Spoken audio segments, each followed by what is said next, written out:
I'm living in a hotel right now, so I have new neighbors every single day. Hopefully, none of them turn out to be crazy. Anyways, grab a blanket, turn off your lights for 3 true scary stories about the craziest neighbors you've ever heard.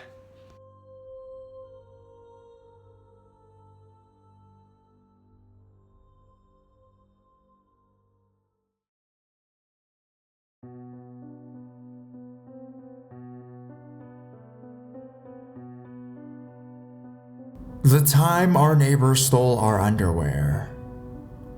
This happened about 8 years ago when I was attending college in Tampa.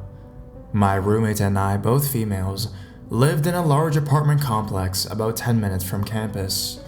We always felt safe in the complex, as it was right next to one of the top Air Force bases in the country, and there were lots of military personnel in the complex.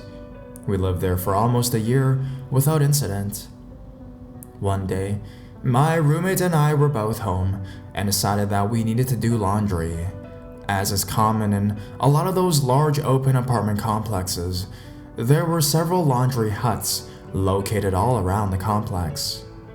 The closest one to our apartment was about a 2 to 3 minute walk away. While we were originally bringing our laundry down to the hut, we threw it in the back of my roommate's car and drove it down, just so it was easier.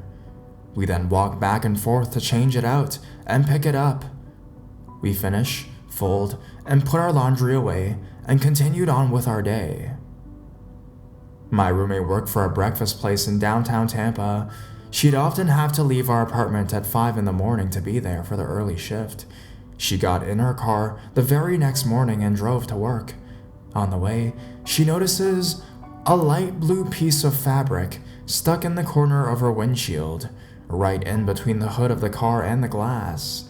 She makes a mental note to get it off her car when she parks at work, but is still half asleep and forgets. At the end of her shift, she's driving home and notices the fabric again and removes it from her car when she pulls into her lot. She realizes it's a thong and flings it on the ground.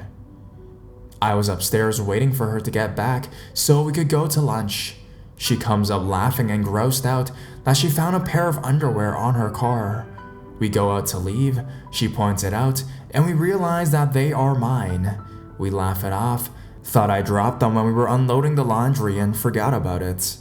2 days later, she goes out to her car very early in the morning, and there's another pair of underwear in the exact same spot. Only this time, it's a pair of hers. Now, we're starting to get a little freaked out. She and I had very different schedules. I would often come home late at night or 2 or 3 in the morning. Hey, I was in college after all. I got in the habit of checking her car late at night to make sure there were no more rogue underwear left there. Every time I looked, there'd be nothing. A few days after the second pair was found, I did my nightly check of her car. Nothing. 2 to 3 hours later, she emerges from the apartment. There's another pair. Same exact spot. This time, it was a dark blue colored pair, and we noticed the stains. We decided enough was enough and called the cops. While we waited for him to get there, I took photos and placed the underwear in a plastic bag while wearing gloves. Cops get there, essentially does nothing, leaves, and sends us to the station to file a report. We figured out that it has to be a neighbor, and they must be watching us somewhat to know what our schedules were. The very next morning, after the cops came by, my roommate goes out for her car to work. She comes running back upstairs and tells me that I need to come outside. There, in a heap on the back of her truck, is about 10 more pairs of our underwear. Every single time they placed them on the car, they were always on the front hood in the same spot. This time, the culprit pointedly dropped them in a completely different spot. He was somewhat ritualistic about what he was doing. It was as if to say, I saw the police yesterday. Here, just have the rest of them.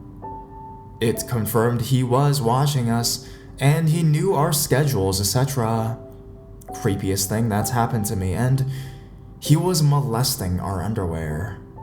So, underwear sniffer, let's not meet. Ever.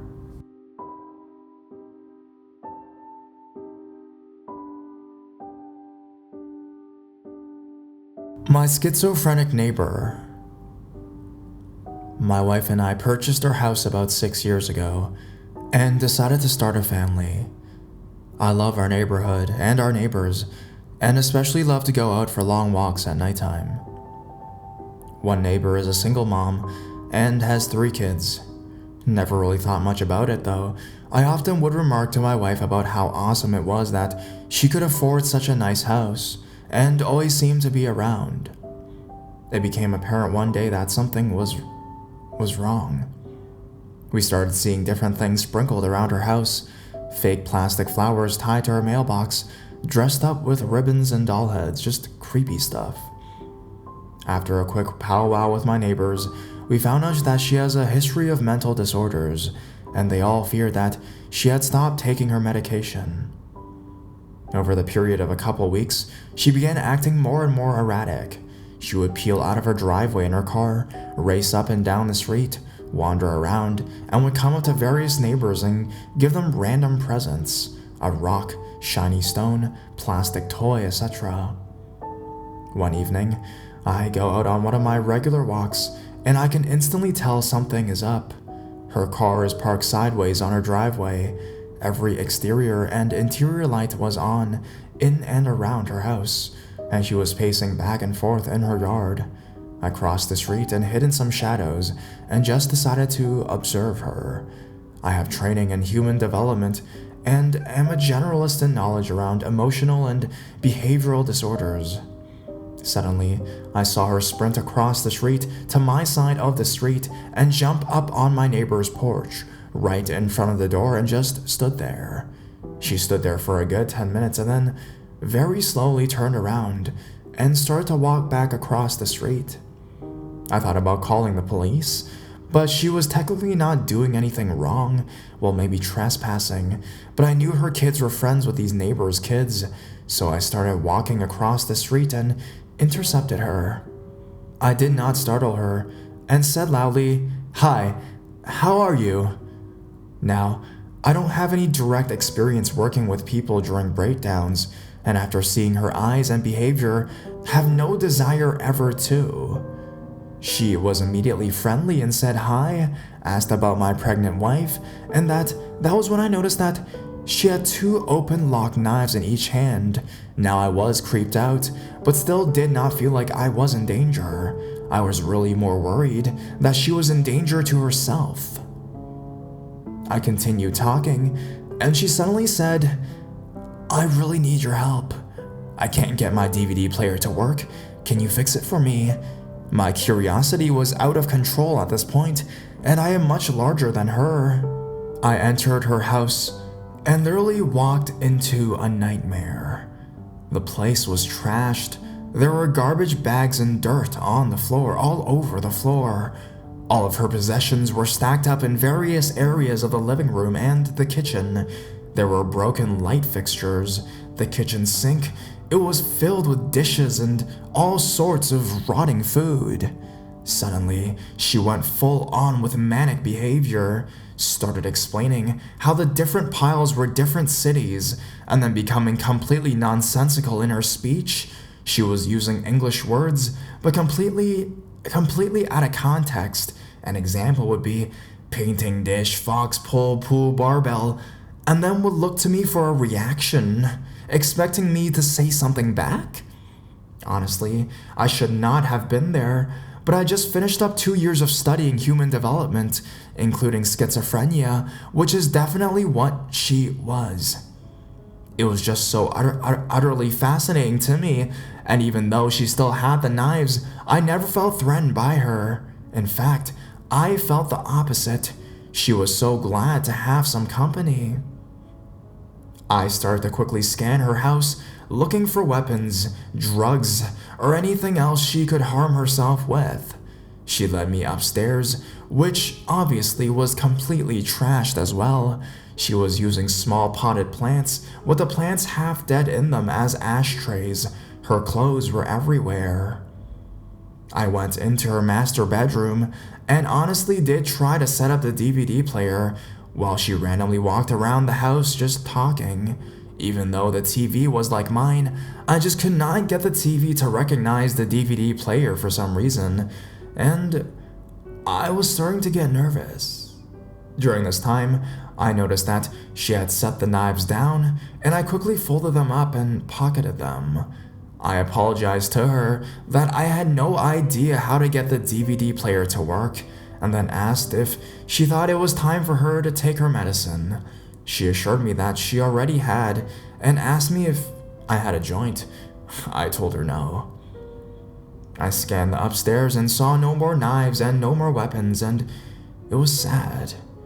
You could tell that her kids had left in a hurry, their rooms were trashed, and they had left their Nintendo DSs behind. Not seeing any more weapons, I went back downstairs to double check the kitchen, but she was watching me now, and I did not want to be too obvious. I apologized again for not being able to help her, but thought it was time we both went to bed, and that she might want to stay inside now. She agreed with me. I left, and when finally outside realized that I had just walked into her madness, and even I felt a little strange afterwards. It had just been too bizarre. The next day was Mother's Day. I found out later that her husband's parents had taken her kids away from her a week before that due to her erratic behavior. With Mother's Day approaching, she just lost it even more. Eventually, she went away and came back about a month later and was back to her normal self, friendly but subdued. I still live down the street from her, and I still say hi to her, but it is the saddest thing to see. You can tell she is on her medication and she's regulated, but she has no emotion, she has no personality. She lost her husband and her children to her disease, but the big unknown is where she gets her money. Leading theory is very wealthy parents. She used to be a corporate buyer for a large corporation, buying large lots of goods all over the country. She had another episode about a year ago, and I found out that I am now her reach out to person during them.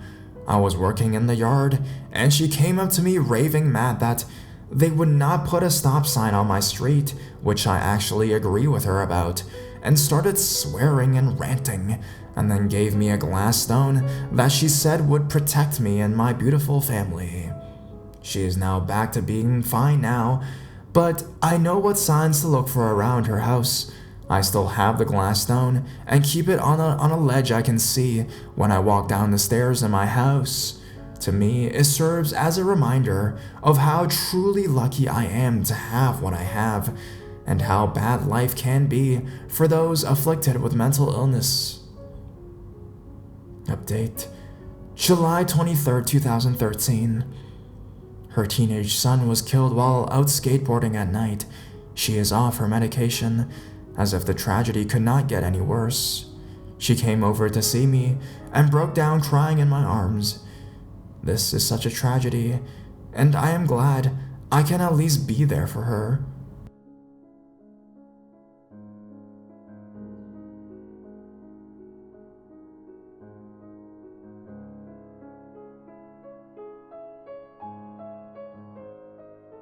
My friendly neighbor. This may not be as terrifying as a lot of the posts on here, but it freaked the hell out of me, especially since it was such a random shift in personality. A little bit of a description and backstory to help paint the picture. At the time of this, I was roughly 26 years old. I'm 30 years old now. My husband and I at the time lived in a military city. He was enlisted. And this particular city was only popular not just for the base it housed, but by its incredible crime rate.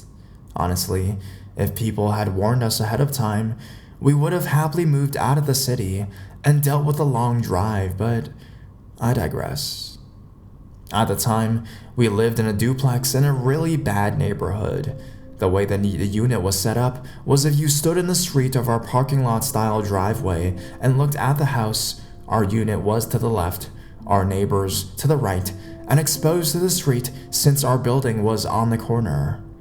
The entire property was surrounded by a chain link fence, save a 6-foot privacy fence that ran along the back of the property to block our view of the parking lot that led to the apartments behind us.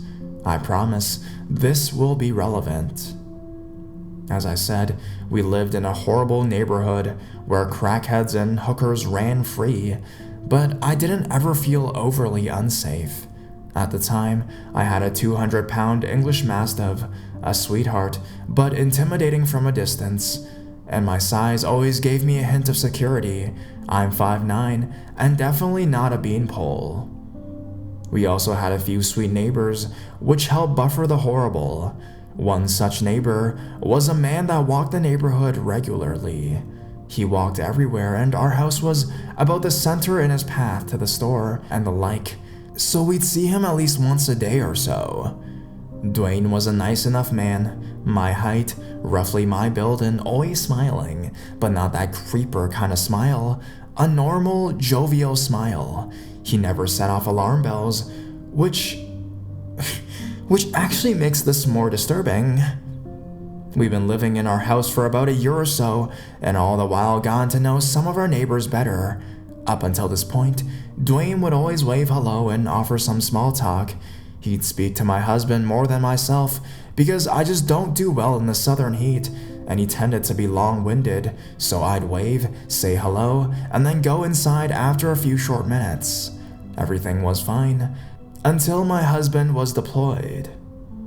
We'd been married at that point for 6 years, and this was his 5th deployment during the time, so I was used to being left alone. It didn't bother me in the least, especially since it would be a 9-week deployment.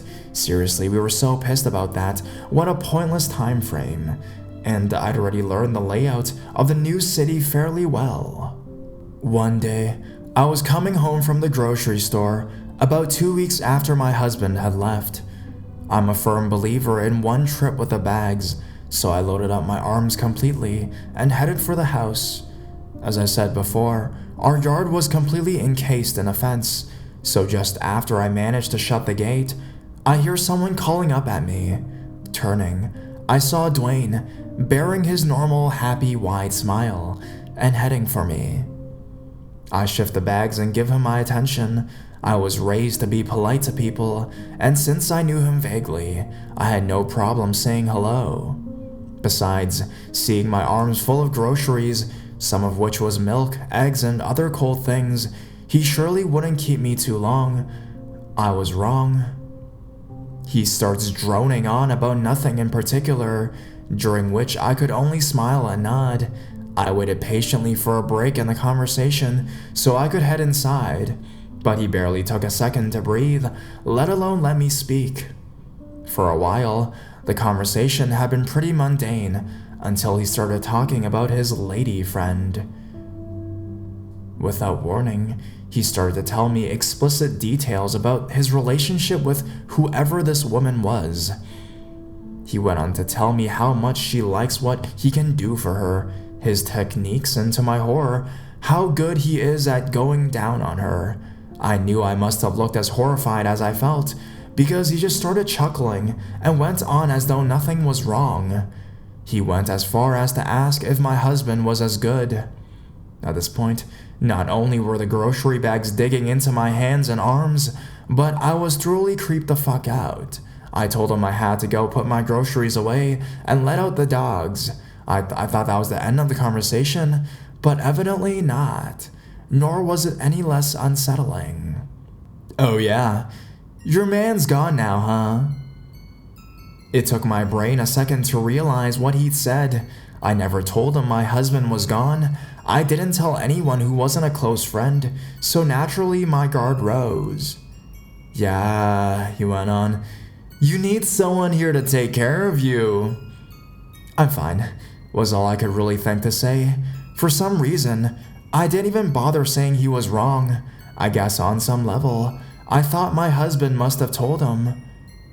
Well, how about I come by later and make you dinner tonight? I'm a hell of a cook. I knew my brows came together and my eyes were wide because I could feel it. How about 6? I can come around about 6, making some dinner, and we can watch some TV. You shouldn't be alone. He just kept persisting, which made every hair on my body stand on end. I told him no thanks, and turned around. Without bothering to look back, I went inside. I locked my doors, and waited until I was sure he was gone before letting out my dogs. By the time 6 came around, I didn't even want to be in the house in case he did stop by. After making sure everything was locked up tight, I left and drove around for an hour or so before coming home. I didn't even bother turning on more than the TV when I got back, just in case he came by again. I didn't see him for a couple days, maybe a week and a half. I was a smoker back then and hated smoking in the house, so I let the dogs out, smoke a cigarette, then bring them back inside. After Dwayne's disturbing confrontation, I took to smoking in the backyard on my back steps. From where I sat, I could only see a few feet of the main street, being as our unit was away from the street, beside neighbors who had trees and bushes, and the privacy fence between us and the apartments. I felt relatively shielded. I knew that if I saw Dwayne, I'd be more than capable of ducking around the corner of the house and hiding. Like I said, there was just a small strip of the road that left me exposed. It was relatively easy to stay hidden, or so I thought. One day, I'm standing outside in the front yard, talking to the sweet old lady that lived across the street. We were just having a nice little talk until Dwayne suddenly came walking up. I, of course, felt uneasy, but a little safer with my neighbor there, since I didn't think he'd be as gross as he was before. He wasn't, but he was no less creepy. My neighbor had asked me if I quit smoking because she didn't see me out front anymore. I didn't immediately answer because Dwayne was there, but it didn't matter. He spoke up first and told my neighbor, "Nah, she smokes in the backyard now." My blood ran cold. Not once, not one single fucking time had I seen him walk by while I was back there. I never saw him walk by while I was back there, nor did I catch a glimpse of him when I stopped out of my front door and walked back around. Never! I politely excused myself and went inside, creeped out as hell. The only way I could think he might have known I was in the back was if he had somehow been watching me through the bushes and trees in my neighbor's yard to the other side, or through the privacy fence that led to the apartments. Each thought was as disturbing as the last. I couldn't stand the thought of him peering at me from the shadows. That was the last time I smoked outside. I didn't go outside unless I had errands to run until my husband came home a few weeks later. I had told him everything, and he admitted that was creepy as hell, and just told me to keep our mastiff close, who was very protective of me. And I did. The last time I saw Dwayne was just a glimpse. I had let my dog outside, and a few minutes after sitting back on the couch, I heard my mastiff losing his mind. Anyone who owns dogs knows the difference between a normal bark and an angry "I'm gonna rip your fucking leg off" bark. This was the latter, and it terrified me. Until this point, he'd only ever growled protectively twice, and never barked. Freaked out, I opened up the front door and saw Dwayne sitting halfway up my driveway. It looked like he had been walking up to my fence, probably to say hi, when my dog caught sight of him. The bark was so ferocious that it had him and me completely still. My dog continued to bark and even charged the fence, which he obviously could have taken down if he chose to. Every hair on the back of his neck and down his spine was standing on end, and it was pretty obvious he wanted a piece of Dwayne. Dwayne glanced at me, forced a smile and a wave, and backed slowly out of the driveway. My dog didn't calm down until he was out of sight, at which time I was able to get him inside the house. I was so grateful that I gave him half a package of sliced turkey lunch meat. I don't know what or if Dwayne had anything planned, but my dog definitely knew something wasn't right. Like I said before, we've been in that house for just over a year, and many times Dwayne has stopped at the fence to talk, and our dog has never reacted like that. It still freaks me out to think about why my dog suddenly changed his mind like that. I haven't seen him since. So Dwayne, we may have known each other, but for your sake, let's not meet again, or my dog may have something to say about it.